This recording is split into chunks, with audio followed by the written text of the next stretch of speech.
I was just seeing some of the researchers and documentaries related to these past lives, how the kids remember their past lives,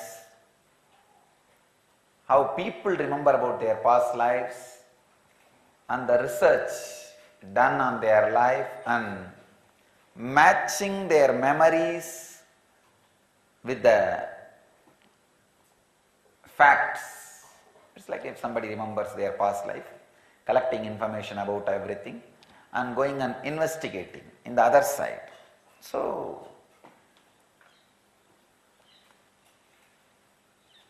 I was seeing some of the documentaries and movies and research project reports done in this line.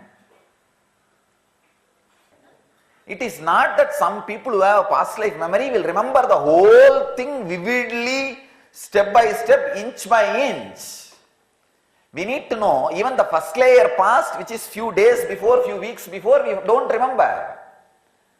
What usually people remember who have the past life memories, the strong incidences which really made impact on them. For example, in this life, if somebody is completely fear-based, they will remember their death. They will remember all the frightening incidents happened in their past life. So if you ask questions related to that and verify with the fact, it will 100% match.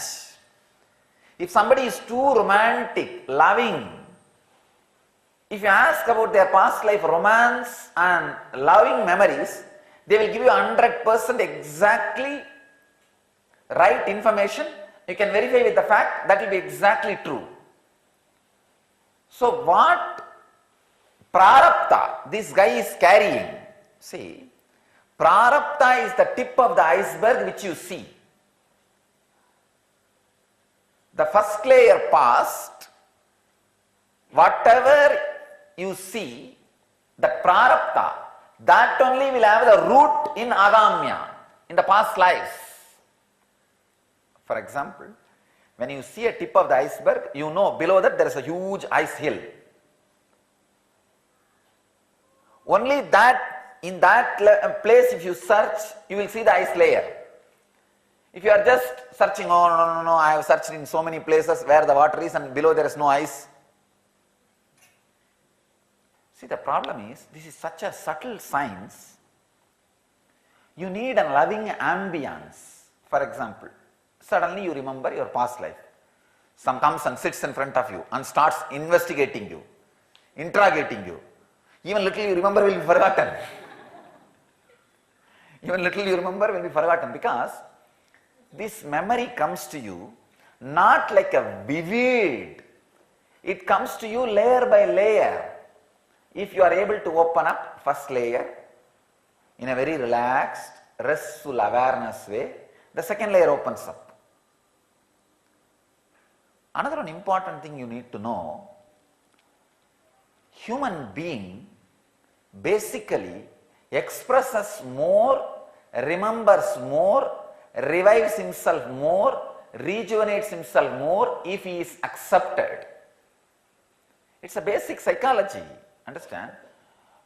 Enlightened beings will just radiate whether they are accepted or not. In enlightened master's presence itself so heavy, nobody can resist.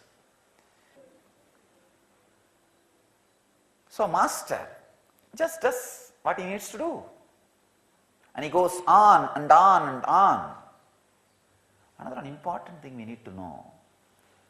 But a normal man will not be able to do this. When a normal man remembers his past, you need a loving ambience where he can open up layer by layer, step by step, inch by inch, being by being. So, first thing you need to find out is prarabdha. Means what is a major active engram in him. So all the memories related to that should be digged out.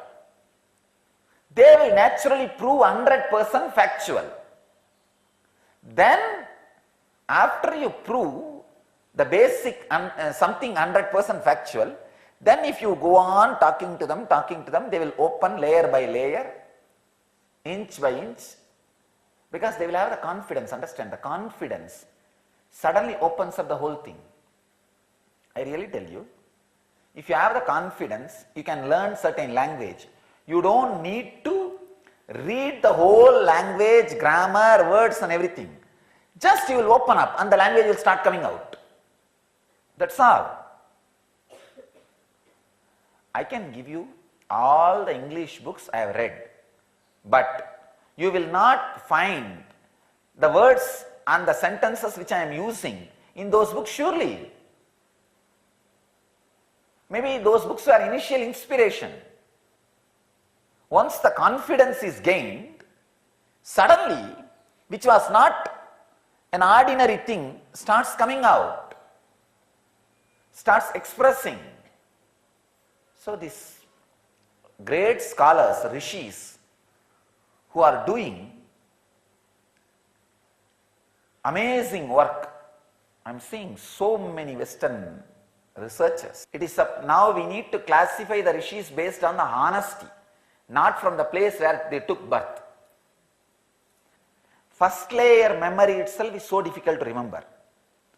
So when somebody is remembering the second layer memory, you need to listen with a lot of patience, understand from the roots from where it is coming, and analyze bit by bit, connect it to prove the truth. I am not saying you need to compromise on the fact or the truth. All I am saying is you need to have the tremendous sympathy and create a loving atmosphere for that person to open up and dig deep into himself. The other researchers who are great rishis, I want to even support them. I wanted to send them some message. If some of them can come, I can guide them exactly what way this analysis should be done.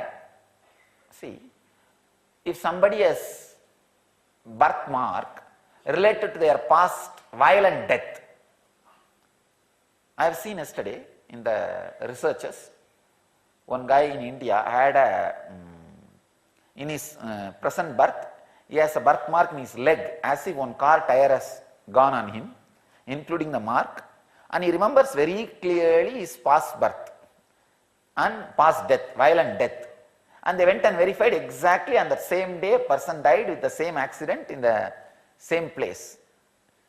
So now, this guy's violent death, if you ask, it will be 100% factual. But if you ask about his romance or his wife's name, he will never be able to remember. Because the fear kills or wipes or pushes the romance memory to the deep down. Same way romance, when it goes up, pushes the fear memory deep down.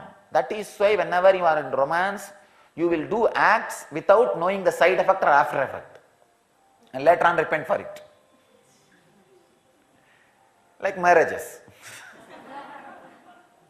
You do all these acts and later on. Somebody asked, one son asked the father, "Father, how much it costs to marry?" Father says, "I do not know how much, but still I am paying for it." When the fear comes up, romance will be suppressed. When the romance comes up, fear will be suppressed. So you need to first find out what is his major prarabdha. For example, if somebody is highly interested in eating in this life, if you ask the food lifestyle of the past birth, he will give you exactly 100% reference and factual, provable, verifiable facts, truths. But if he is completely interested in clothes, if you go on digging about what was the state you stayed and what was the food, he will not be able to give the fact. He will not be able to give the truth.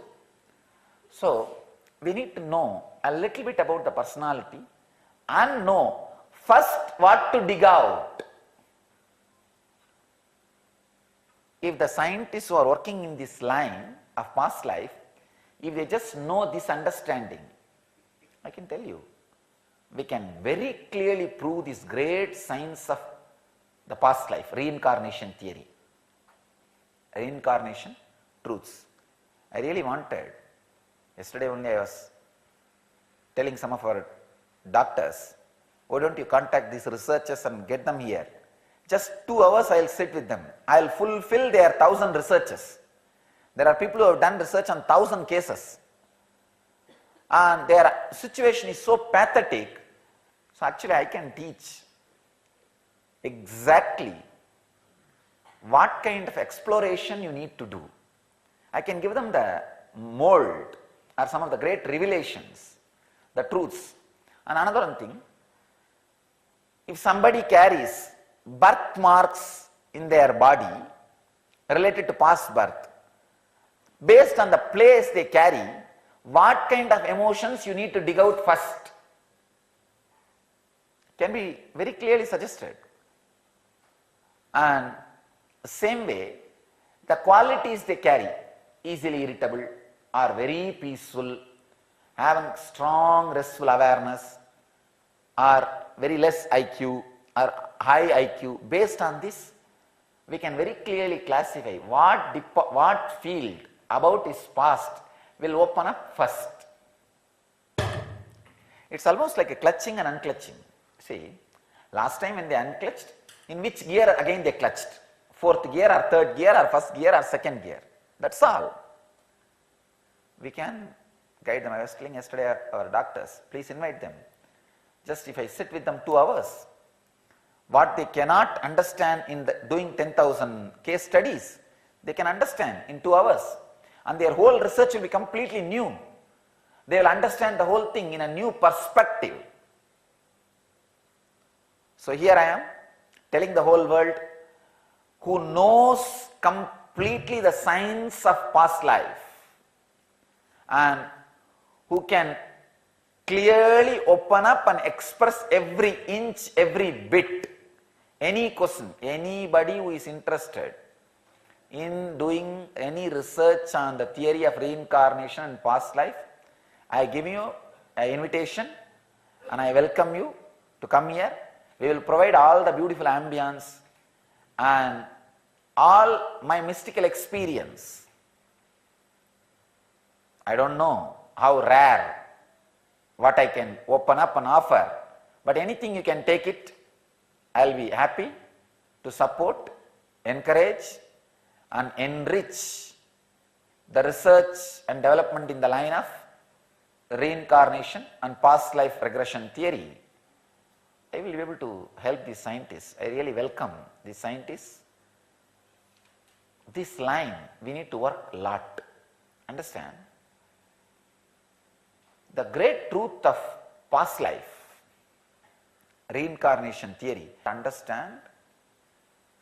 Non-understanding of reincarnation theory, non-appliance of the reincarnation theory is responsible for our Indian poverty. When India was really understanding and applying the reincarnation theory, it was so rich, richest economy in the world. We built 217 feet tall granite tower in Tanjore, a small village which does not have quarry at least around 50 mile radius. So every bit of the stone has to be moved from 50 mile to the spot where the temple was built. I am saying at least 50 mile. And how many 1,000 tons of stone is used, we don't know.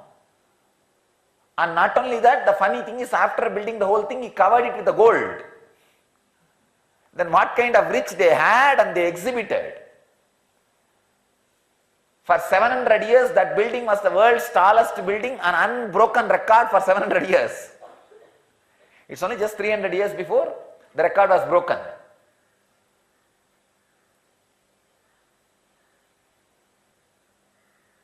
Actually, when you understand the reincarnation theory, have that in your strategy planning about the whole life, you will be in such a restful awareness, such a high intelligence strategy planner.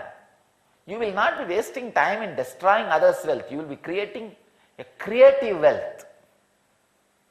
So much of strategy planning and creation, in everything will happen. All our richness and wealth will be created and exhibited properly. So it is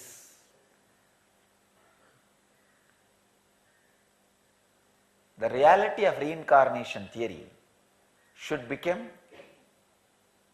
again a day-to-day strategy planning truth for people. See, 20 years before I can say, at least twice a day, any Indian will utter, consciously or unconsciously, it will all come in the next life, whatever you do here, it will all come in the next life. At least twice he will tell some word about the past life theory, reincarnation theory. That was part of our mental setup. Unfortunately, recently we lost.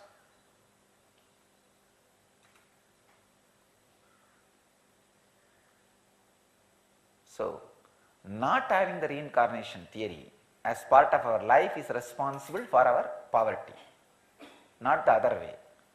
We need to understand very clearly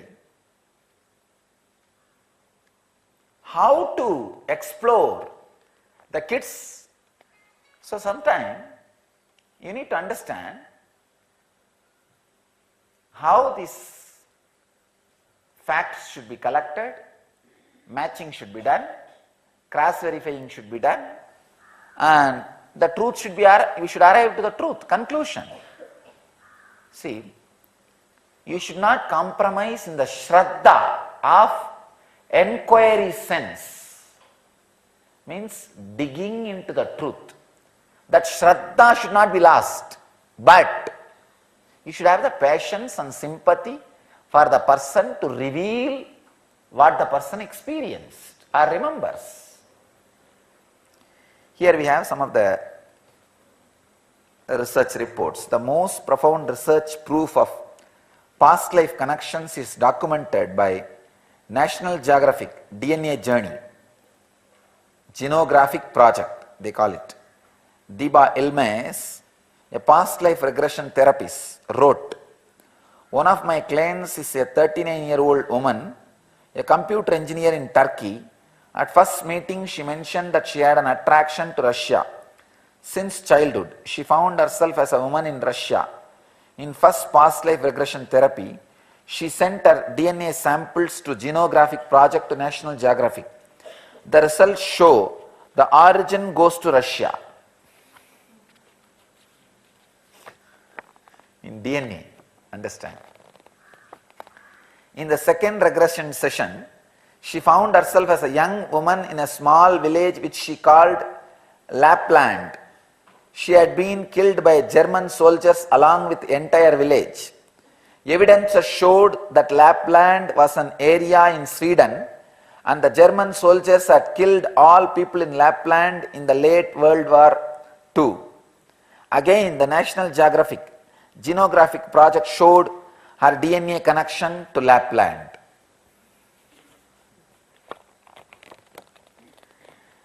Dr. Jim B. Tucker, in his book Past Lives, says, "Evidence of past life memories may exist in our everyday lives. Child prodigies, for example, may have acquired certain skills and talents to such high degrees in a past life that those skills become deeply embedded in their consciousness. Our attitudes, beliefs, obsessions and compulsions stem from past lives. Even love at first sight has been associated with the past life phenomena." I completely agree with it. I can give you from my own example, my own life, the extraordinary intelligence I showed in the knowledge of the Vedic tradition, Puranas, the Upanishads, or the traditional scriptures, and the memory I exhibited before even the age of 10, without even being trained in any formal way. Of course, not just my family, the whole village, Tiruvannamalai village is a witness for the extraordinary way of me expressing the stories, the Upanishads and Gita and Yoga Sutra and whatnot. So I can tell you, this revelation is truth. Is truth. And of course, Bhagavad Gita says, Bahuni me vyatitani janmani tavacharjuna tanyaham veda sarvani natvam vetta param tapaha. Krishna says, you and I have passed many births, O Arjuna. Difference is, I can remember all of them, but you don't know yours. Understand, I want to tell you. Even in Islam, there are many sects of Islam who had honest research and development, completely accept and understand and believe, experience the theory of reincarnation. Yesterday I was browsing and studying. I found shocking. Even many sects of Islam, many parts of Islam do believe in reincarnation theory, trace their beliefs back to Quran. I was really surprised. Which verses of Quran accepts reincarnation theory? Still I am not able to understand. But many parts and sects of Muslims are accepting and experiencing reincarnation theory, and they say their roots are established in Quran, but still I am yet to dig out which verses are accepting. I am not able to know. Many, same way, many Christian sects, Christian theologians accepts and experience the truth of reincarnation, and they also trace their belief back to Bible, saying that there are many, there is quotation from Bible, there are many things up in the heaven which normal mind can't understand. Normal people can't understand. Of course, they have their own way of quoting. Anyhow, I am not going into the controversy of whether other religions accept or not. I am not even bothered about this as a religious faith. See, if some religions accept reincarnation, it is up to them. If some of them don't accept, they may be having their own reason. When Jesus says there is no many lives, there is only one life, maybe he will be having a reason that if you say that there are many lives, these fellows may not do sadhana and get enlightened. He might have used that as a technique. So, I do not want to get into the controversy of whether some religions accept or not reincarnation theory. I am not talking about reincarnation theory as a religious belief. I am more talking about this as a scientific fact. See, if whether sun goes round the planet Earth or planet Earth goes round the sun, if it is a controversy to be discussed based on the religious faith, I don't want to get into that. If the controversy has to be discussed as the fact, as a scientific fact, I am ready, I am all out. So even this reincarnation theory, I am not interested in getting into it as a religious controversy. I am digging out on this as a truth, scientific fact, the exact happening. So understand,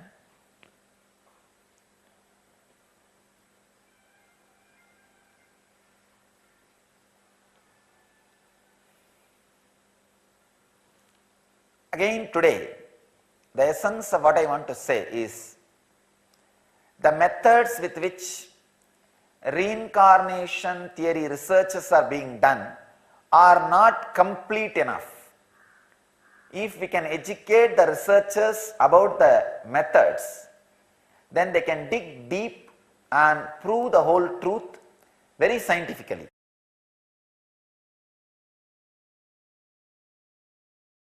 Yes. So this is a beautiful satsang about where Swamiji talks about the reincarnation theory.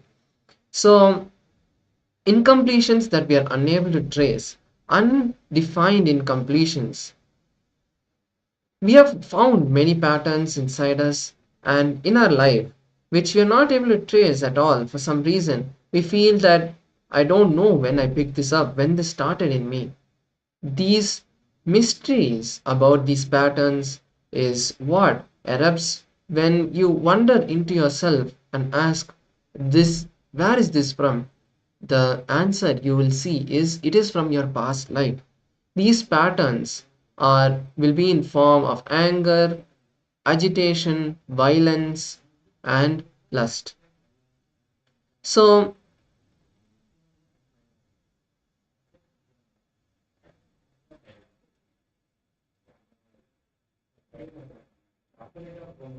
all these patterns are inheritance from our past birth. These undefined patterns are based on which we got the root pattern to grow. They are from our past life. So let us now watch another beautiful satsang where Swamiji shares the science of how to complete with these incompletions.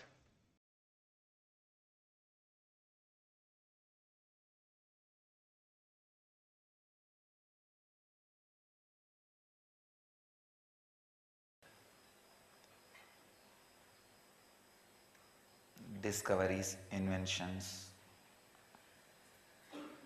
opinions of researchers and scientists. Roger J. Ulger, a psychotherapist of modern age, gives evidences for diseases that got cured when the past life trauma was removed. He quotes, "Woman's chronic migraine disappeared after reliving the agony of a 7-year-old dying from the head wounds inflicted with an iron bar wielded by her father." These are some of the direct experiences of the people who work in the line of past life, who work in the line of past life regression. Ulger refers to the physical manifestations of apparent past life experiences as inherited structures. The physical manifestations of apparent past life experiences as inherited structures. A weak stomach may carry past life memories of poisoning, starvation and dysentery. Is right. If you have the past life memory of poisoning, dysentery or starvation, your stomach can be weak. Not only that, even if you see continuously people who starve are poisoned having dysentery, understand? Even if you see, because whenever you see psychological weakness or physiological weakness, the first thing you do is put yourself in that position and see. That is the basic nature of human being. That is the root of social conditioning. Please understand. All social conditioning is not forced on you by society. Anything happens in society, you put yourself in that position and see, what will I do if I am in that position? That is where you take social conditioning upon you. Society does not condition you, you get conditioned by society. It's totally different. See, there is so much happening. Really, even your parents are not such cruel people to make you like this. No, they are not cruel, they are ignorant. Understand? Only when you understand they are ignorant, you can forgive them and get out of this conditioning. Understand? There is so much happens around. Whenever you put yourself in that position, you associate completely yourself in that position. When you feel the click, that possibility for you to be in that position exists. See, when you see, for example, you are 10 million worth as per the Western language. If you think you are 10 million worth, whenever you see a person 20 million worth, you know the possibility for you to be in his position exists. So all is good part of the life and bad part of the life, you start thinking, contemplating. If I am in his position and if that good thing hits me, what will I do? If that bad thing hits me, what will I do? This is what is your future planning. You know the possibility, it clicks, then you put yourself in that position, and whatever happens in you is called conditioning. Understand? Understand this point, the conditioning. When you feel the click, the possibility for you to exist there exists, immediately you start thinking, putting yourself in that position and start seeing the positive and negative.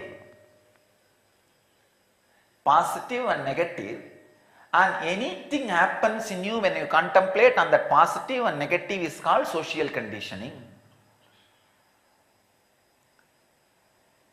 So when somebody is seen food poisoned,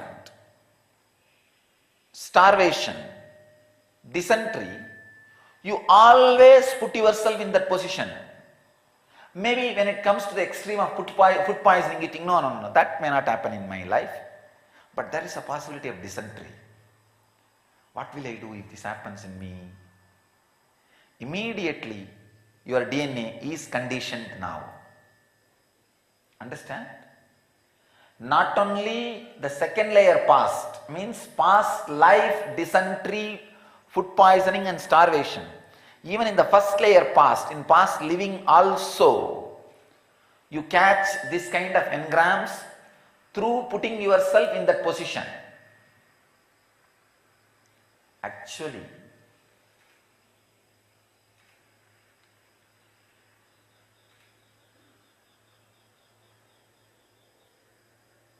all the calamity and chaos is just because you constantly putting yourself in somebody's position. See, you don't have base on you, you don't get rooted in you. You go on putting yourself in somebody's position.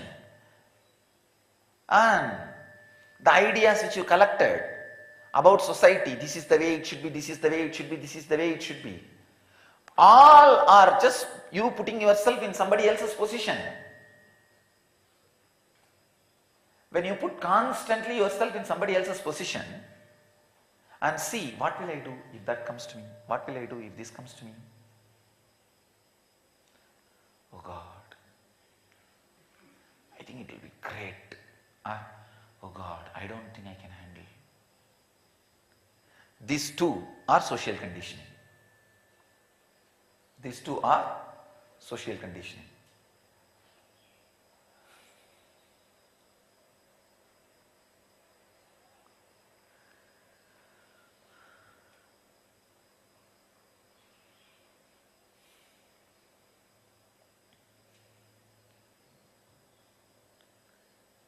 I can see how the past life and past living are almost, I can say almost one and the same. I have to use the word almost because it is not exactly. More than 90% one and the same. All the first layer past life, past living theories can be adapted into second layer past life theory, are all second layer theories which is worthy or which can be adapted in the past lives will be adapted in past living.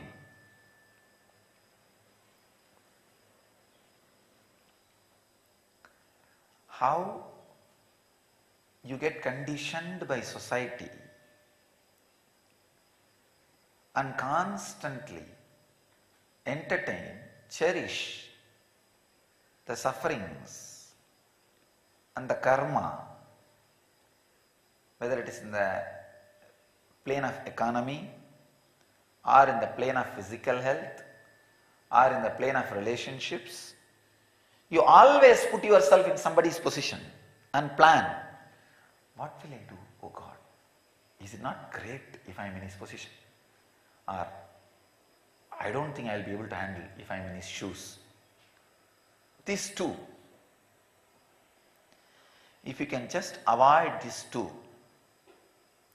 as far as your awareness goes, as much as your awareness penetrates, as much as your consciousness goes, just see, your awareness, your consciousness, your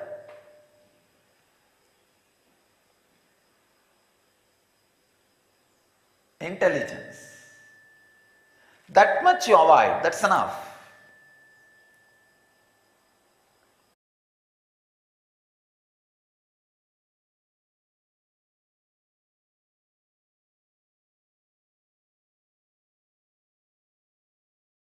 Yes. So now let us enter a small process to dig inside ourselves and see where are these patterns? Where are we experiencing these patterns? Look inside yourself and see.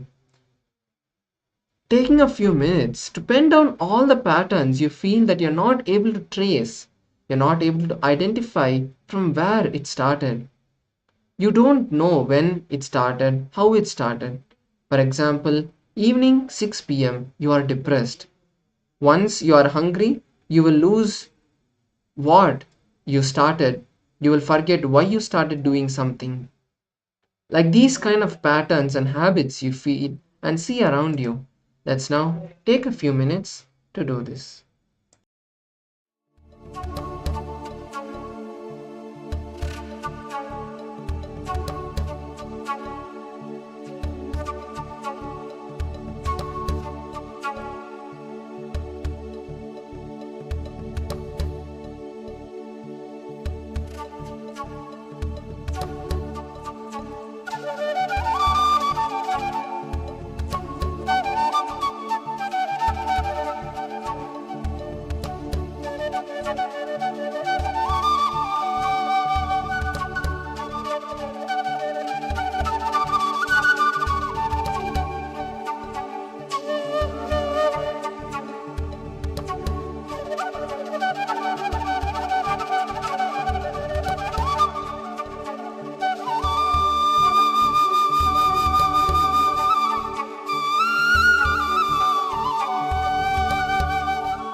Yes.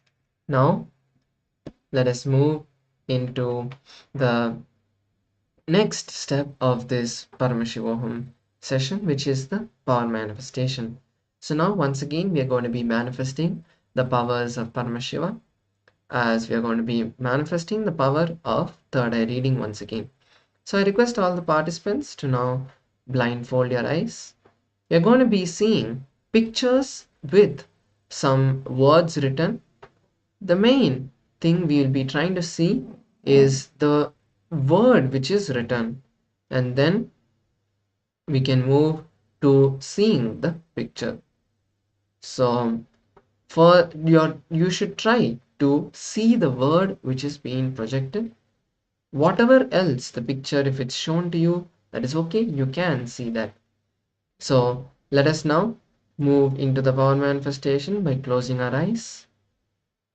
Please blindfold your eyes.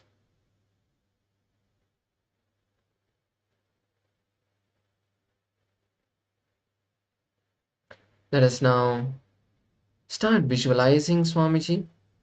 As we are manifesting the power of third eye, I request all the participants to make sure you blindfold your eyes. It will immensely help you in seeing. If you have a cloth, tie the cloth. Any piece of cloth is perfectly fine.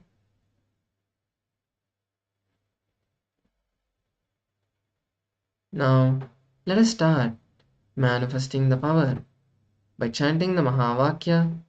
Om Nityananda Paramashivoham. The picture is being projected for all of you to see. You can all start manifesting. Paramashivoham. Om Nityananda Paramashivoham. Om Nityananda Paramashivoham.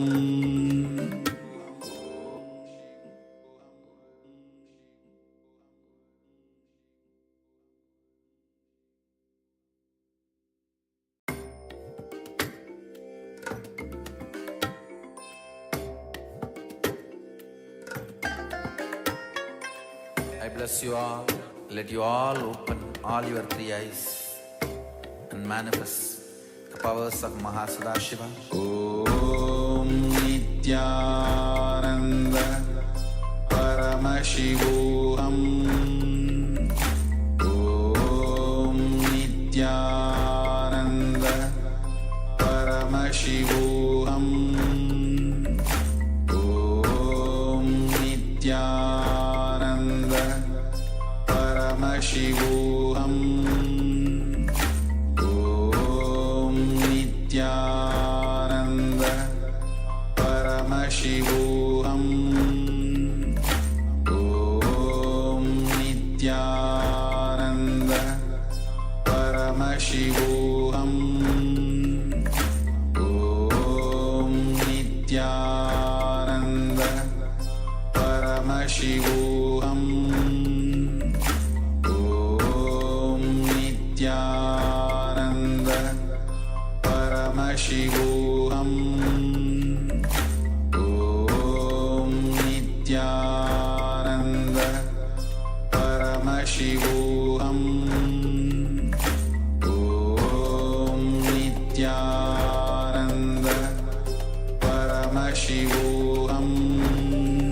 Paramashivoham.